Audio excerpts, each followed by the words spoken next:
Salam olsun izləyən hər kəsə. Yəqin ki, izləyənlər bilir bu hansı mənzildir. Həmin mənzildir ki, aboylar qopurdu, yapışmırdı.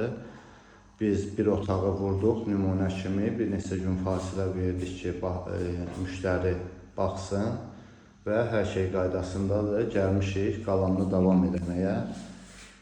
Baxın, burada bir yerdə göstərim. Yəni aboyun altı görürsüz qalır. Hələ bu qapının ağzıdır, belə aşağı yerlərdir, biraz zəif tutan yerlər olur. Orada belə aboyun altı yapışıb qalıb, heç bir problem yoxdur. Çox adam zəng eləyir, aboyun qopbağınla bağlı. Mən nətəri işdənsə məsləhətdir onu deyim, o qaydada eləsəz heç bir problem olmayacaq. Divar əzib əvvəl binder vurulmamalıdır. Çox adam orada yazmışdı ki, binder vurulmayıb ona görə. Binder aboya ziyandır.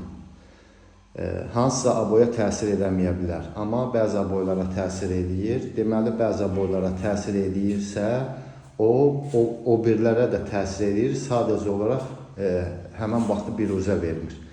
Divar duru kleylə yuyulmalıdır. Quruyandan sonra, quruntovka quruyandan sonra əgər aboyun özü kleylənəsilsə, özü kleylənər. Yapışdırılır, divar kleylənəsilsə, divar kleylənir, yapışdırılır. Kleyi də maksimum 5 litrə. Mən burada məsəl üçün 4 litr yarıma, yəqin ki, əvvəlki videolardan görürsünüz hansı kleydəndir. 250 qramlıq kleydir. 4 yarıma düzəldib işlədirəm və bu qaydada heç bir problem olmayıbdır.